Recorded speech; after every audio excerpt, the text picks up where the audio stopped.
Nunca he sido una persona supersticiosa. Para mí, las historias de fantasmas eran solo eso, historias para asustar a los niños. Pero todo cambió en mi último año de secundaria. En el aula 303, era un salón antiguo, relegado al fondo del pasillo del tercer piso, un lugar que todos evitaban si podían. Las ventanas siempre estaban empañadas, sin importar el clima, y un frío persistente se aferraba a las paredes, incluso en los días más calurosos. Los rumores decían que el aula estaba maldita. La leyenda contaba que, décadas atrás, una estudiante llamada Elena se había quitado la vida en ese mismo salón, después de ser acusada injustamente de hacer trampa en un examen crucial. Desde entonces, se decía que su espíritu atormentado permanecía allí, causando desgracias a cualquiera que pasara demasiado tiempo entre esas cuatro paredes. Fallos en los exámenes, relaciones que se rompían de repente,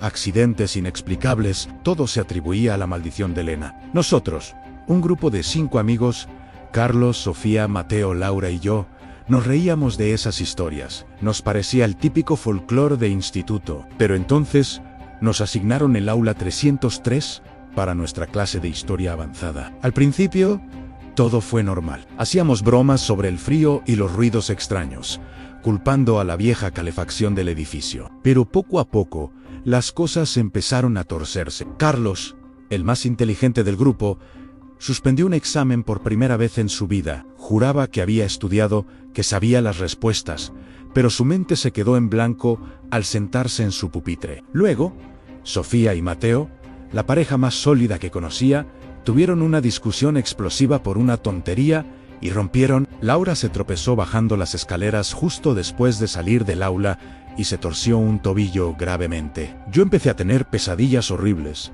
todas ambientadas en esa misma clase, con una figura sombría observándome desde la esquina. La gota que colmó el vaso fue cuando el proyector de la clase se encendió solo, mostrando una imagen borrosa de una chica llorando en la pantalla. El profesor no pudo apagarlo. Tuvieron que cortar la electricidad del ala entera del edificio. En ese momento, el miedo se hizo real. Ya no podíamos ignorarlo. La maldición era cierta. Y nosotros éramos sus nuevas víctimas. Fue Sofía quien encontró la solución, o al menos lo que ella creía que era la solución. Desesperada, había pasado horas investigando en viejos foros de internet sobre leyendas urbanas locales. Encontró una entrada polvorienta que hablaba de un ritual para apaciguar al espíritu de Elena, según el post.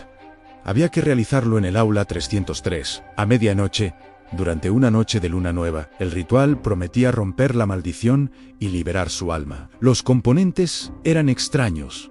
Una vela blanca por cada persona afectada, una foto antigua del instituto, sal para trazar un círculo de protección y un objeto personal de cada uno de nosotros, que debíamos quemar como ofrenda, simbolizando el sacrificio de una parte de nosotros para calmar su dolor. Parecía una locura, algo sacado de una película de terror de bajo presupuesto, pero estábamos desesperados. El miedo nos había consumido tanto que estábamos dispuestos a intentar cualquier cosa. La noche de luna nueva, nos encontramos frente a la puerta cerrada del instituto. Mateo, cuyo padre era el conserje, había conseguido una copia de la llave maestra. El silencio del edificio por la noche era opresivo. Nuestros pasos resonaban en los pasillos vacíos, y cada crujido de las baldosas nos hacía saltar. Subir las escaleras hacia el tercer piso fue como ascender a un patíbulo. El aire se volvía más frío y denso a cada escalón. Al llegar a la puerta del aula 303,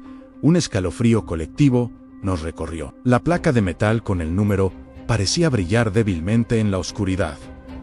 Mateo introdujo la llave y la giró. El clic de la cerradura sonó como un disparo en el silencio absoluto. Empujamos la puerta y entramos. Dentro, la oscuridad era total y el frío insoportable. Era un frío que calaba los huesos, antinatural. Cerramos la puerta y encendimos las linternas de nuestros móviles. La luz, temblorosa, dibujaba sombras grotescas en las paredes. En el centro del salón, apartamos los pupitres para crear un espacio. Siguiendo las instrucciones del foro, Carlos trazó un gran círculo en el suelo con sal. Nos sentamos dentro, con las piernas cruzadas, sintiendo una falsa sensación de seguridad. Colocamos las 5 velas blancas en el borde del círculo y las encendimos. Sus llamas parpadeaban débilmente, luchando contra una corriente de aire invisible. En el centro, pusimos la vieja foto del instituto que Sofía había encontrado, y a su lado, un pequeño cuenco de metal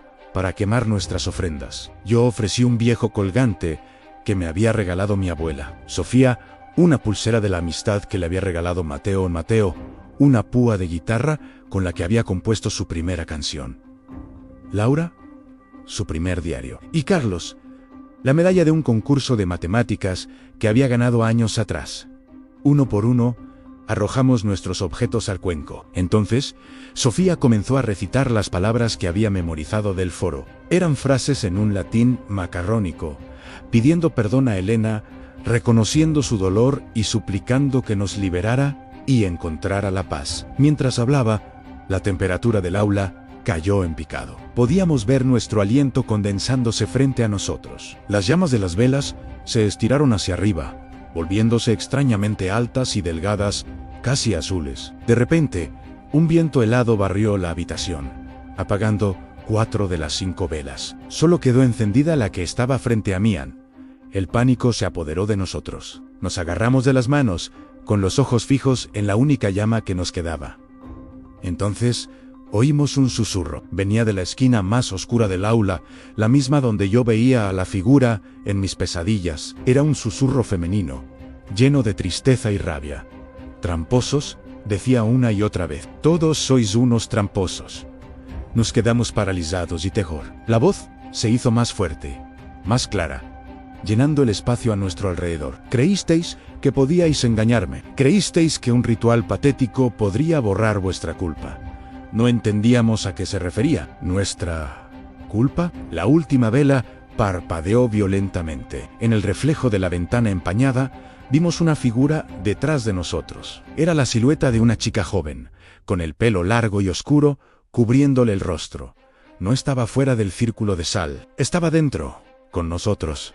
El grito de Laura rompió el hechizo. Todos nos giramos, pero no había nadie. Sin embargo, el sentimiento de presencia era abrumador. La voz volvió a hablar, esta vez directamente en mi mente, tan clara como si estuviera a mi lado. «Tú sabes por qué estoy aquí. Tú lo recuerdas». Y entonces, un recuerdo que había suprimido violentamente volvió a mi mente. No era de Elena, era de otro estudiante, de nuestro primer año. Un chico tímido llamado Daviden había sido acusado de plagiar un trabajo importante, un trabajo que yo había copiado de internet y le había pasado, asegurándole que era original. Fue expulsado, y su reputación quedó arruinada. Nunca volvimos a saber de Elan. Nos habíamos olvidado de Elan todos nosotros. La voz no era de Elena. La maldición no era de Elena. La leyenda era solo una tapadera, una historia que la gente contaba para dar sentido a la mala energía del lugar. Pero la verdadera fuente del tormento éramos nosotros. Nuestra culpa, nuestro secreto olvidado, había alimentado la oscuridad de esa aula, dándole forma y poder. «Este lugar no olvida», susurró la voz, que ahora sonaba como la de David, y yo tampoco. La última vela se apagó, sumiéndonos en una oscuridad absoluta y helada. Lo que siguió fueron horas de puro terror. Oíamos pasos a nuestro alrededor, pupitres arrastrándose y susurros que nos recordaban todas nuestras pequeñas traiciones y mentiras. El círculo de sal no ofrecía protección alguna. Sentíamos toques fríos en la nuca, tirones en la ropa. No podíamos ver nada, solo oír nuestros propios sollozos aterrorizados. No sé cómo sobrevivimos hasta el amanecer. Cuando los primeros rayos de luz se filtraron por las ventanas empañadas, el frío se disipó y el silencio volvió. Estábamos acurrucados en el centro del círculo de sal roto, temblando y llorando. Salimos de allí y nunca volvimos a hablar del tema. Nos separamos. La amistad se rompió para siempre, envenenada por el miedo y la culpa que habíamos desenterrado. La maldición, al final, no era sobre Elena ni sobre un fantasma. Era sobre nosotros. El aula 303 no estaba encantada, era un espejo que reflejaba la oscuridad que llevábamos dentro. Y a veces, la historia de terror más espantosa no es la que nos cuentan, sino la que nos negamos a contar sobre nosotros mismos. Si alguna vez te encuentras en un lugar que te da escalofríos, pregúntate si el miedo viene de fuera o si es solo un eco de algo que has enterrado muy, muy dentro. Gracias por escuchar. Si te gustan estas historias, no olvides suscribirte.